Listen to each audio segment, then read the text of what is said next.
Welcome, everybody. Nice to have you here. You might be listening live on 1150 AM KKNW here in the Seattle area, or perhaps on transformationtalkradio.com from anywhere around the world, or of course on Facebook Live. You can find us on Facebook Live on Transformation Talk Radio's page, as well as my professional page. But we're glad to have you here. We're going to have an interesting conversation, and there are going to be 3 of us chatting here instead of the usual 2, which is going to make for an interesting dynamic, and I think we're going to be having a lively conversation. But before we go any further, I want to say hello to the people behind the technology. Hello, Olivia at Transformation Talk Radio. How are you today? Hi, Christine. I'm doing well. How are you? Olivia's not there, or she's muted. You want me to talk for her? Sure, Betty, you go ahead. That's the best I can do. That was terrible. She has a softer, sweeter voice than that. Oh, yay, she's there. Okay. Good morning, Olivia. Thank you for doing what you're doing over there. And hello, Benny. Hi, Christine. Benny, yes. Happy sunny Friday to you. Oh, happy sunshine any day here in the Seattle area. Yes. I'm so grateful. And I just want to make a quick announcement to people. We had a show that was up on YouTube get taken down because, for no good reason, but because of where we're at in our world right now. And I just want to explain this to people because it should be putting up red flags here. When you have a former research statistician who designed and analyzed clinical trials in cancer research, co-authored articles in medical journals, knows what makes good science and not when it comes to the data in medicine, and talking to a highly respected MD, she's also a naval veteran, and we talked about the jab. We talked about things such as the face diapers that people have been wearing, and it got taken down because it wasn't considered appropriate in alignment. And I understand, Benny, that KKNW has suffered as well. Is that correct? Yeah, we were thrown in a little bit of YouTube jail, Facebook jail, but that's okay. We are doing better now. Yeah, well, for a week, KKNW. So, folks, we are at a stage in our country right now, for those of us in the United States, where what we thought of as free speech isn't free speech because it happens to be on platforms that are owned by organizations. And I think it's a very concerning stage that we're at. But anyway, I'll tell you, that interview exists elsewhere. And it was a good interview, and it's just a very sad state of affairs. But that's not going to keep me from moving forward in my pursuit of truth, as a seeker of truth. And today I've got a couple of interesting guests. We've got Matt McButter and Duff McDonald. Let me tell you a little bit about them. Matt McButter is a voracious, I love this, epistemophile, philosophical, and highly punchable, according to him, highly punchable abuser of big words. Annoyingly curious, some of his obsessions include maps, classic arcades, science fiction, and any sufficiently advanced technology that is indistinguishable from magic. Oh, I love that too. In his working life, Matt has built disease surveillance tools, game systems, and virtual humans. Oh, we're going to talk about that. He teaches entrepreneurship courses to grad students at the University of Toronto. His latest preoccupations include puzzle design and recording conversations with his longtime pal, Duff McDonald. Matt lives in Toronto. And his pal, Duff McDonald, is also here. He is a journalist and author of several books. His first book, The CEO, A Choose Your Own Adventure, was co-written with his friend, Owen Burke. He also co-authored his latest, Frictionless, with another friend, Christiane Lemieux. I hope I'm pronouncing that correctly. When deciding to do the podcast, the obvious co-host choice was Duff's longtime friend, Matt McButter. The lesson here, everything is more fun when you do it with your friends. Duff lives in upstate New York on a mountain. I'd like to welcome our guests today, Matt and Duff. Hello. Thank you for having us. Hi, thank you for having us. We're delighted to be here. You know, I love the title of this and the title of the upcoming book. I just want to get it right. Tickled, a common sense guide to the present moment. I know that you are both seekers. So I always like to start with learning what brings a person on their journey to this place where they're exploring consciousness and looking to get tickled in this case. So Duff, tell us a little bit about your journey and what led you here. Sure. Just to be clear, Christine, our podcast is called How to Tickle Yourself. How My, to tickle yourself, right? my book coming this fall is called Tickled. Yes. And so we've got the two of them. So how did I get on this path? It's a combination of things. I've always been intellectually curious. And that's one of the reasons Matt and I have been great friends, because we've always traded things we've discovered with each other. You know, up to and including reading books. There was that book that was out in the 90s called Consciousness Explained, which took it from a really scientific point of view. Sure. In more recent years, my current wife got me more heavily into yoga than I had been before, and meditation. And then something happened to me in early quarantine when life's distractions were reduced to a near zero minimum. I went on my focus took on a capacity that I had never experienced before. Suddenly, every single thing I was doing, whether it was eating a meal, reading a book, doing something with my daughter, started taking on this kind of vividness that I hadn't experienced before, and in almost uh, as if a spell had been cast on me. My awareness blew wide open. And I was listening to the intro to the show, turned my whole life upside down, but in a good way. Suddenly, I knew what mattered to me very clearly. I knew what, like most of us, I knew a bunch of stuff, but suddenly I knew what mattered about the things that I knew. My relationships became clearer.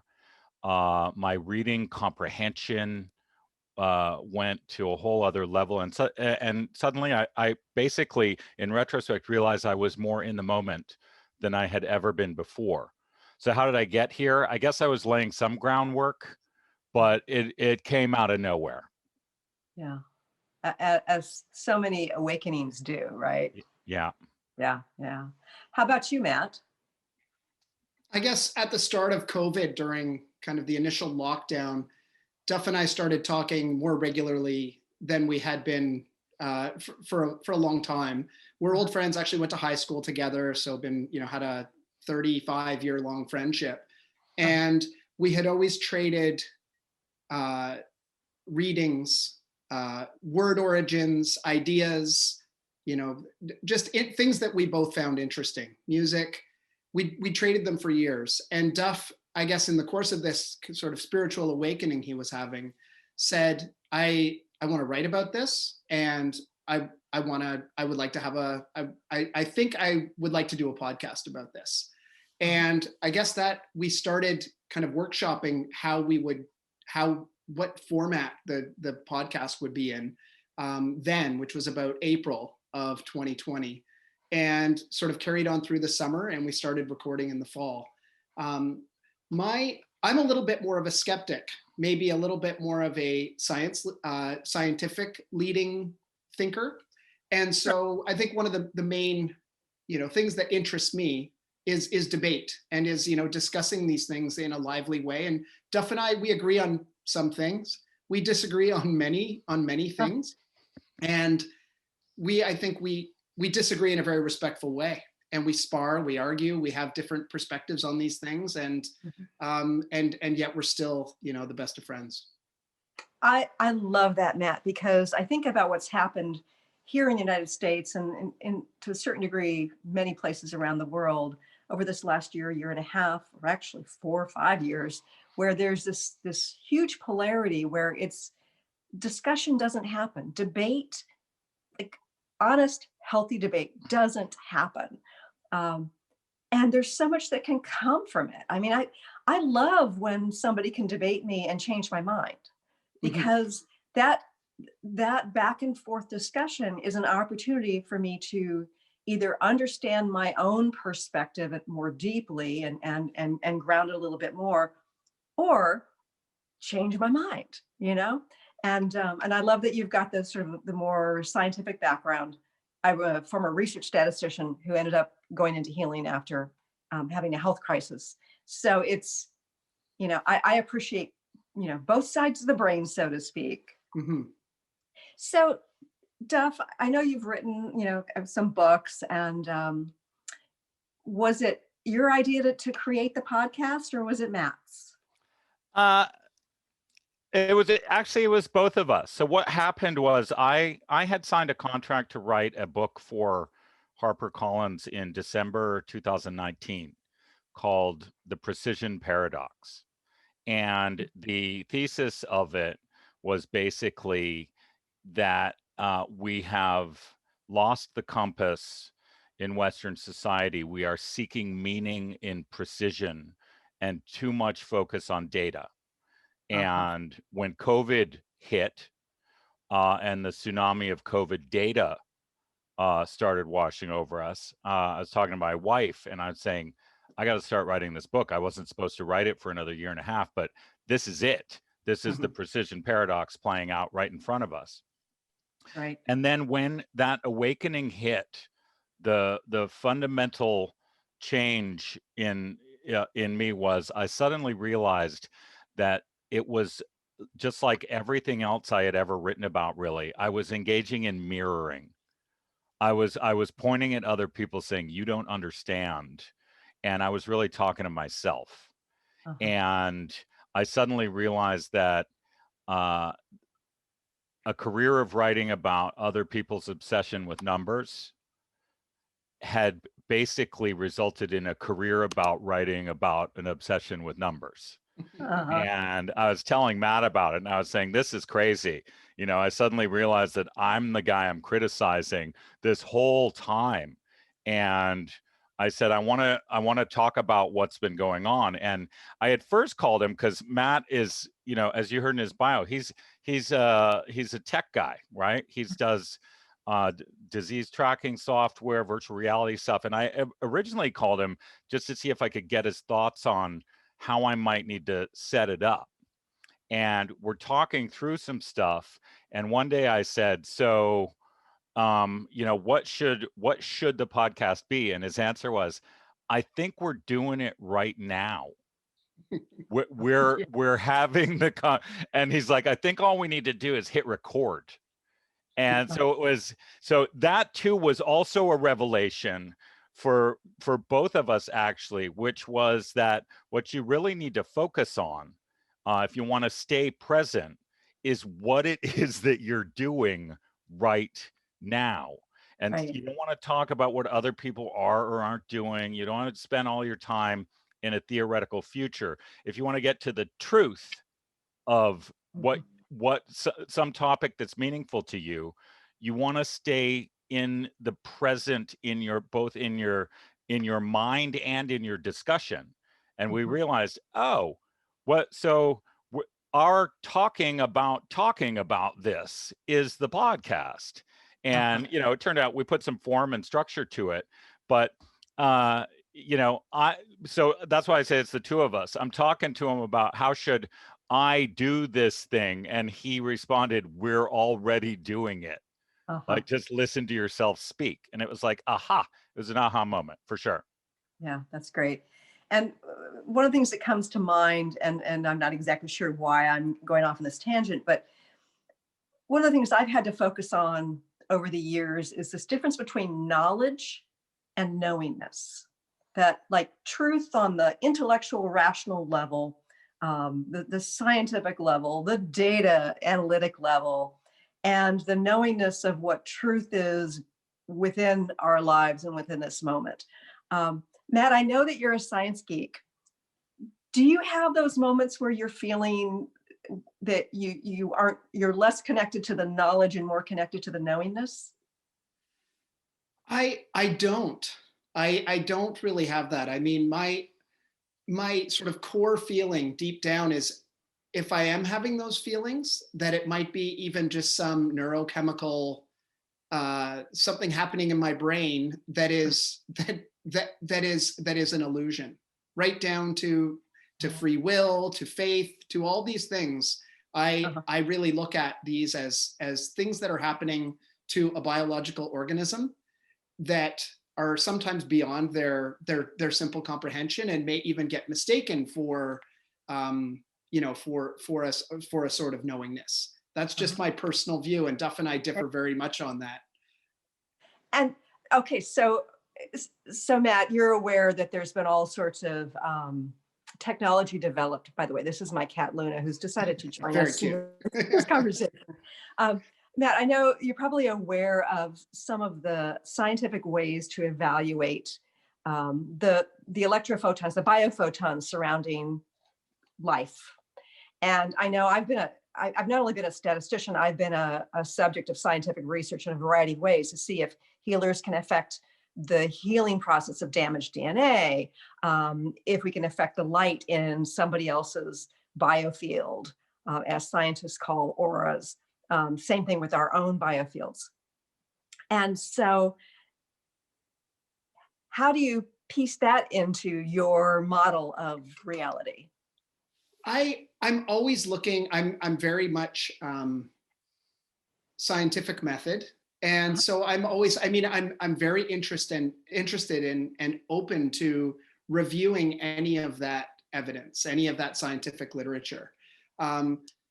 Absolutely. And I also think that there are major limits of science, not only of the tools that science uses, but also of where we are at right now. I mean, you just look at science as science marches on through the ages.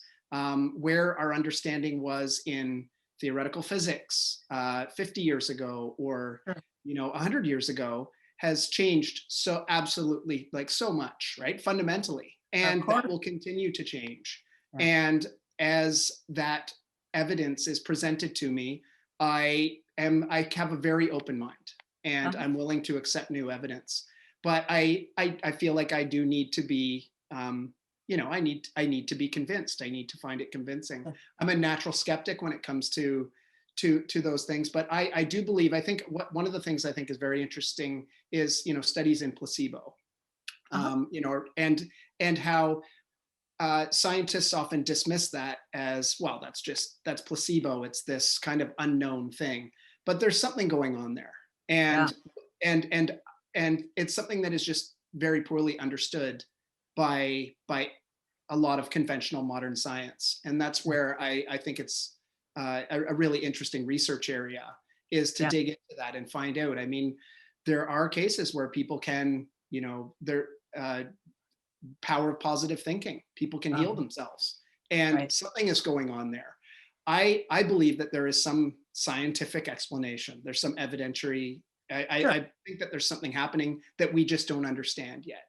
Yeah, and I know psychoneuroimmunology, they've looked at the mind-body connection in a variety of ways, but it's, even though it's 20, 25 years old, it's still in its infancy. And I love the fact that you're a skeptic, because the first time I had my energy field evaluated, hotel suite, I'm on the teaching staff, and I'd seen amazing healings in my healing practice, but I had a scientific background.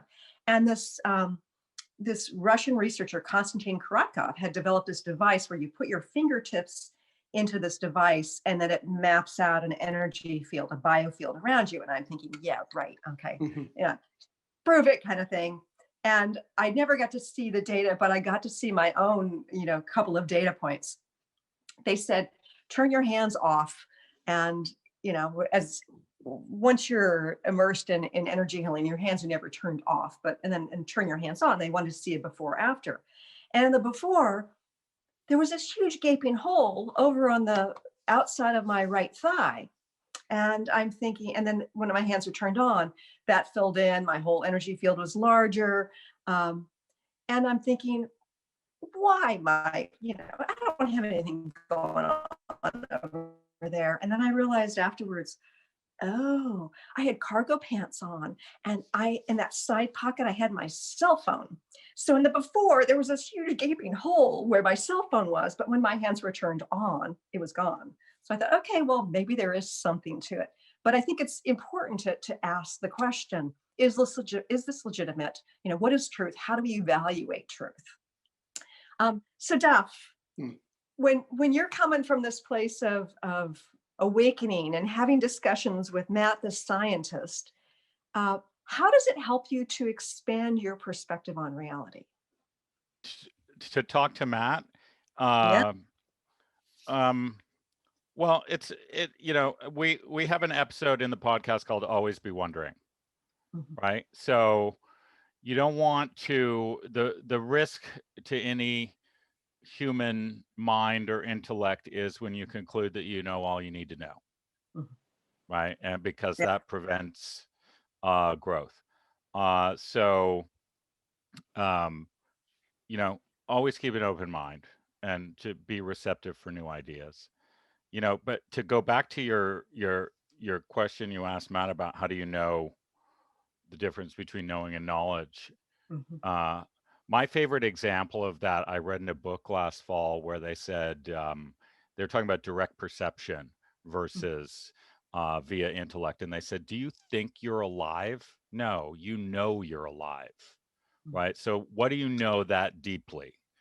And for me, and this is one thing that the two of us have been exploring through the different episodes, it's focus on this is where Tickles comes into all of it, right? If you have a focus on uh, your current situation, your present moment, you Mhm. can feel the faint tickle of existence and experience, right? If you're not Mhm. sidetracking your mind. And so what we're constantly trying to do in talking is to sort of tweak ourselves to get in that moment where you have aha and you can feel the knowingness. And I think for me, one of the results of doing this thing with Matt is it's helped me actually refine. Um, he said we respectfully disagree. One of the things that's happened since this all occurred to me is it's whereas I used to be pretty good at being offended, right? Right. It's suddenly these days, if you don't agree with me, it's not that I don't care, but Mhm. it doesn't rise to the level of offending me. So Oh, it's close to not caring. It's you just note when someone disagrees with you. uh-huh. And so I'm working out some of my thoughts, and Matt's sort of, in a lot of our episodes, sort of pointing to the places where he's not going there with me. Mhm. And it makes me think, okay, so either one, he's not capable of going there with me, and that's not a value judgment. That's just it's a place I go, he's not going. No Right. offense taken. Yeah, or is it or have I failed to articulate what it is that I'm trying to say Mm. properly? Yeah. And as a writer, always been interested in getting the best articulation of my thoughts out there, and Sure. to have someone that you can talk to, um, where we don't agree and where they're like, I don't think I can't see that. I'm not gonna go there with you. It's a really good way of refining how it is you say what you're trying to say. Yeah. And it's been remarkable because a lot of people have pointed out, at first we were like, let's just co-host this thing. Mm. And then it emerged over time that we were standing on two sides of a fence, right? Like two neighbors in the backyard. And the Sure. fence was one of spiritual awakening versus a scientific intellectual worldview, which is where I was previously, to now a different viewpoint. But we're talking over the fence very calmly about what we see from our side. It's amazing.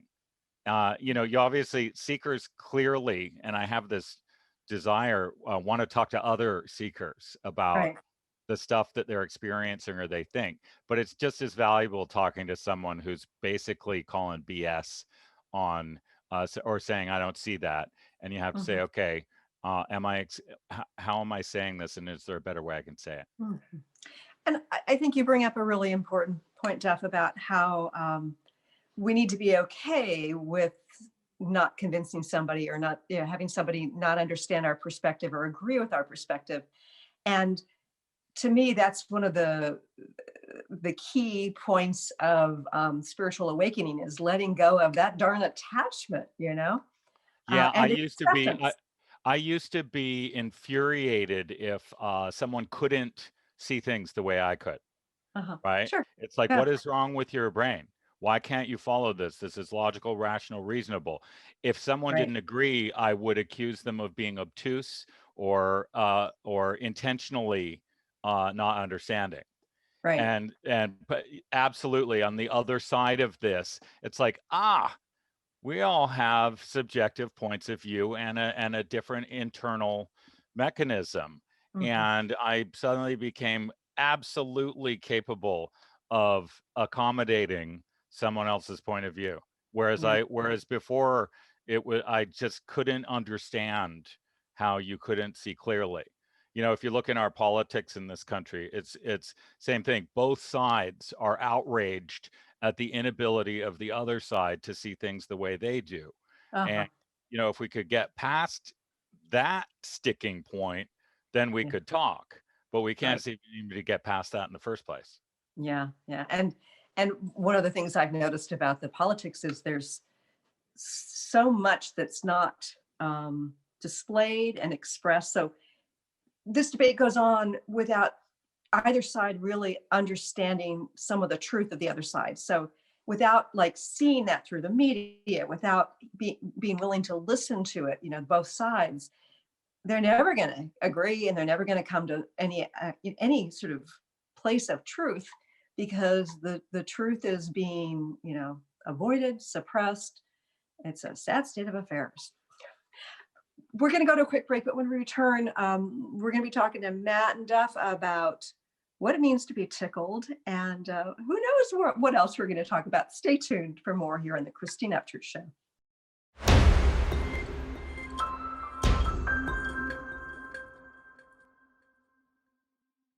Welcome back to the Christine Upchurch Show here on KKNW AM 1150 in the Seattle area, Transformation Talk Radio around the world, and of course on Facebook Live.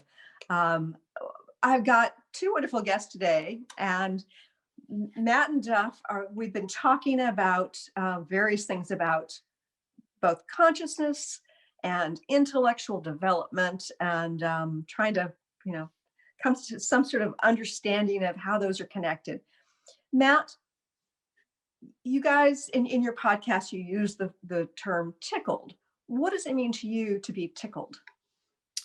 Yeah, I have to say, Duff has really defined this tickling to tickle oneself in an interesting way. So I'll let him maybe get a little bit more into the how being tickled is defined in our podcast. But Okay. for me, as he defines it, it's really, being in the moment and paying attention to the things that you love, and not paying attention to the things that you don't love. So I think we all get caught up and if you go through the way we structured the podcast is 16 episodes, which kind of fit together like a puzzle and take you on a little bit of a journey of that aligns somewhat with Duff's spiritual awakening and different sort of elements of that, which are all about jettisoning those things from your life that are not positive and are not, and just not focusing on them and focusing on the things that you do love. And so I'll throw one of the things out there that I found has always fascinated me, and I've focused more time on during this period of this last year. And that is, I love puzzles. Like I love puzzles of all types, logic puzzles. I do crosswords. It's not my favorite type, but I love, Rubik's cubes and little physical puzzles, things like that. I love jigsaw puzzles. And so one of the things I've gotten into is puzzle design. So I actually designed a couple of puzzles, which we reveal in the podcast. They're very challenging, extremely challenging, but they're the kinds of puzzles that we wanted to make challenging because if we sort of equate life to a bit of a puzzle, and So we wanted them to be challenging, like the puzzle of life and the puzzle of finding yourself is similarly challenging. So we wanted to do justice to those puzzles, or to do justice to our podcast by making the puzzles that we have in the podcast commensurately challenging. Interesting. So Duff, how do you define tickling yourself? So Matt touched on the central point, which is, whatever you give your attention or focus to in your life will expand, right? So we make the mistake, a lot of us, of focusing on things that we think are not right. And my last book, which I wrote with Christiane Lemieux, is called Frictionless. And the point of it was, you don't want to introduce friction into your life, because then you get stuck and things that don't move die. So one of my realizations in switching from that original book, The Precision Paradox, to Tickled, was I got to stop focusing on things that annoy me. I have to start focusing on things that make me happy. And the tickle, you can think of it either literally or metaphorically.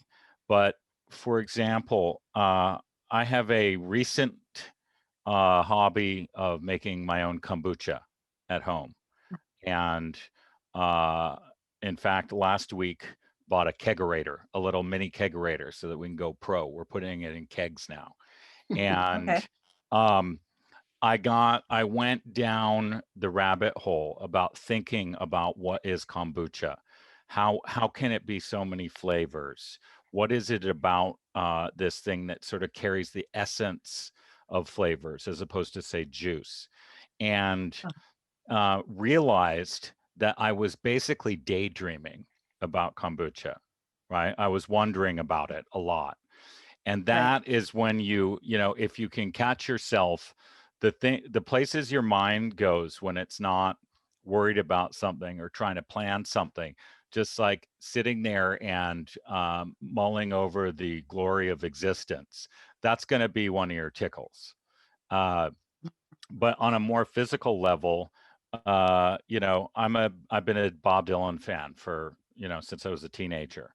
When I put on his, Matt and I have disagreed about this on the podcast. For a lot of, and he's not alone, for a lot of people, the sound of Bob Dylan's voice is not the most beautiful thing they've ever heard. For me, it's one of those things that as the instant I hear his voice, something centers in me, right? And I can hear more clearly when I realized years ago I couldn't do actual writing while listening to Bob Dylan, because I listened to Bob Dylan instead of writing. So for that one's, it's like when you zero in on it, you can feel it. And more recently, we don't mention this in the podcast, but my new idea is, if there is the ocean of consciousness, which we're all trying to tap into, right? There is your small self and the big self. When you are connected, when you are in flow, the ocean of consciousness is basically sending you a message of love, right? Because love is all there is. Right.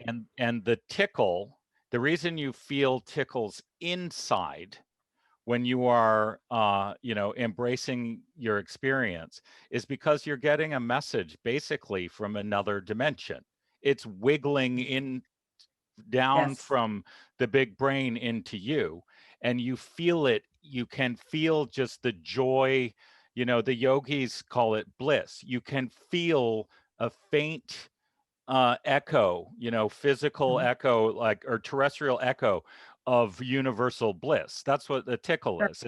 It's basically the big brain saying to you, you're doing this right, and keep doing that. And whether it's food tickles your tongue, ideas tickle your brain, physical activity up to and including sex tickles your body, and creativity sort of tickles your soul, because you're creating, you're bringing things through from the big brain through you out into the world.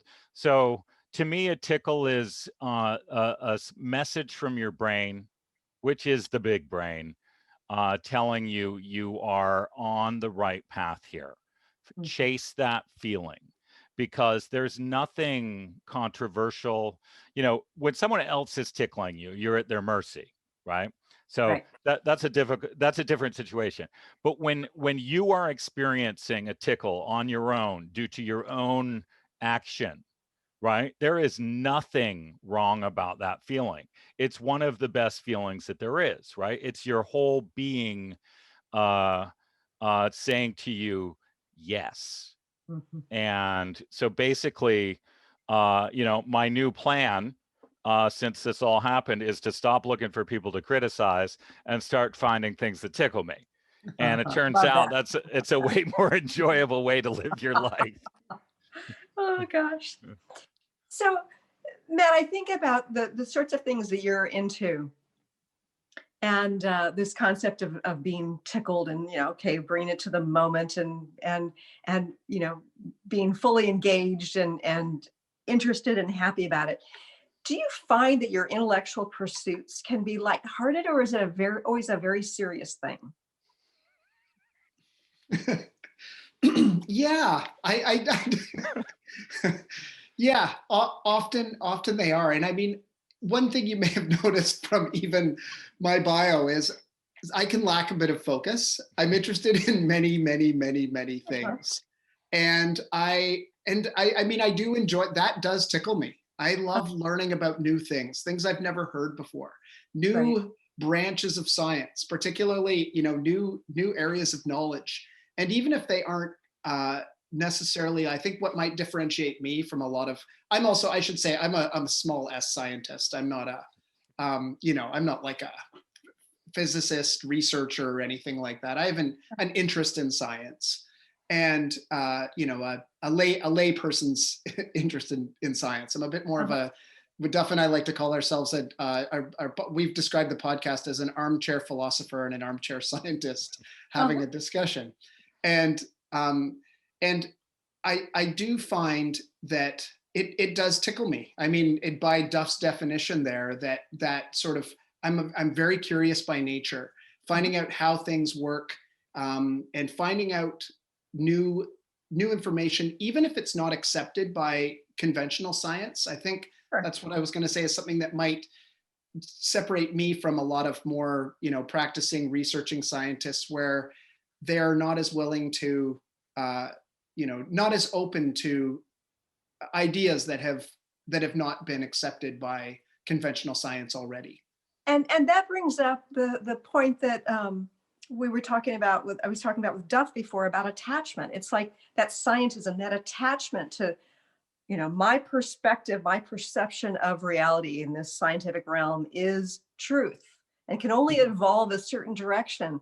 And I love the fact that you are open to considering other things that, many may consider to be, can't be true because, these laws of science or whatever, because that's the way we evolve, right? Is by considering, wondering, and reframing. It's very, very important.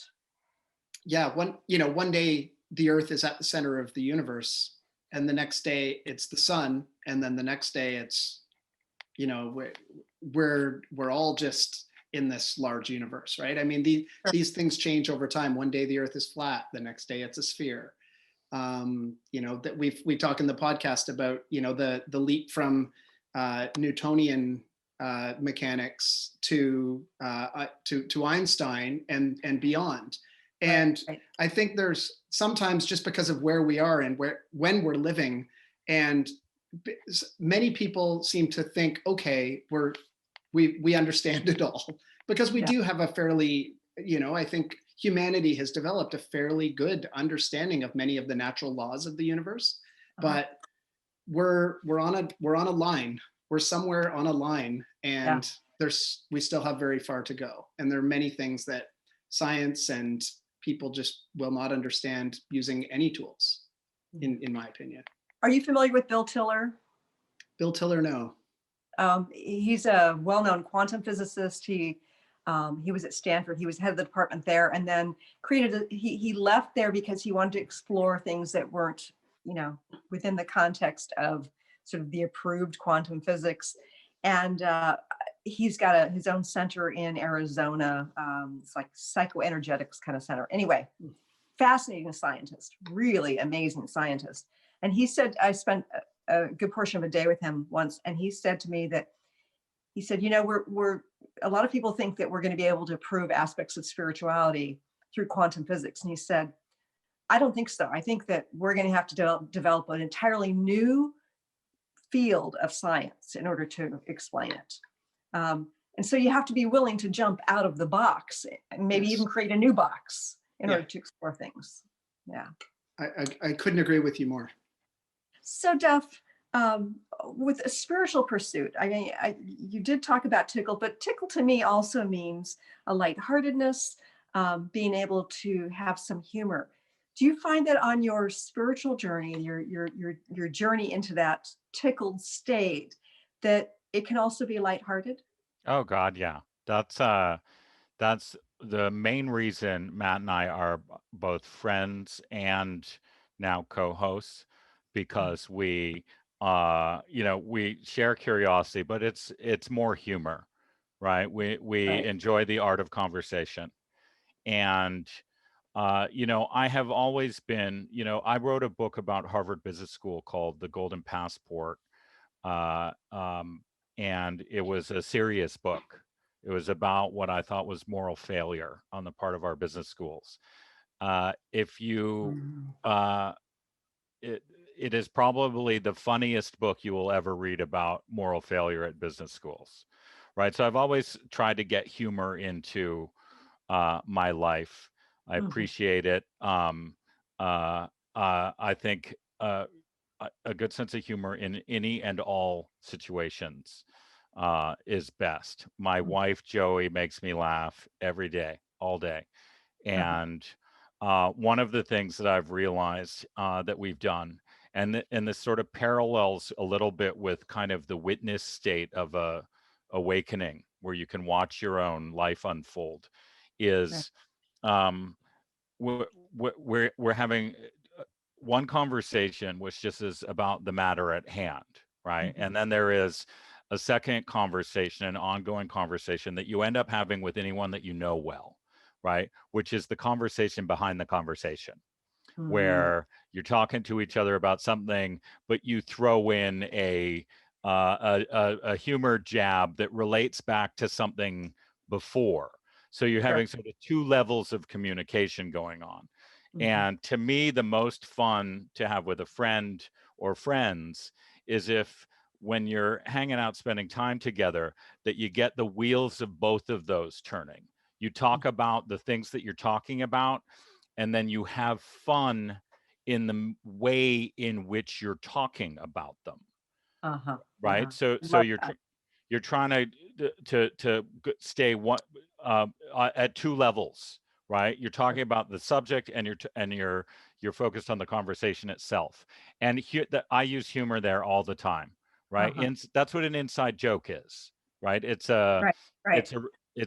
referring to the longer conversation. And my daughter's 12, and if I have done anything right as the parent, that is one of the things I have done. I have taught her how to keep running jokes going through days, weeks, months. And as back to your original question, spiritual seeking and sense of humor, I think they go together hand in glove, right? We don't know what we don't know. And when and if we have the good fortune of finally getting the big reveal, right? When it's like, here's the answer, you're going to be laughing at your own ignorance when that happens, right? And just being shocked at even those few things that you're, ultimately we're like, no, I know this for sure. It's like, no, we don't. And if you can keep humility about yourself, it makes everything easier. And self-deprecation can be tricky, right? You don't want to go too far. It becomes a whole other thing. But being Right. able to laugh at yourself, I consider it a high art form, and hugely important. I think about the lightheartedness. I know that when I've taught healing, I tell people to have a sense of curiosity and wonder. And I think about young children. I think between the ages of 3 to 4.5, child psychologists refer to that stage as the little scientist, right? And you watch these kids, and they will they'll be playing with a ball on a hill, and then they'll play with it, and they'll watch it go rolling down the hill, and then they'll go and grab it and come back up, and then they'll put it on the hill again and watch it run down. It's kind of like they're realizing, oh, there's this thing called gravity. They don't know what it is called gravity, but it's just this joy, and they might be squealing as they run and play, and they keep doing this because they're curious, because they're enjoying the discovery process. And to me, as we seek, and even with intellectual pursuits, having that curiosity and wonder and lightheartedness is a much more expansive and enjoyable thing than the serious pursuit of, finding my Kundalini experience, or figuring out that darn puzzle that Matt created, and so But in Indian philosophical tradition too, there's the concept of lila, right? Of play. This is all play.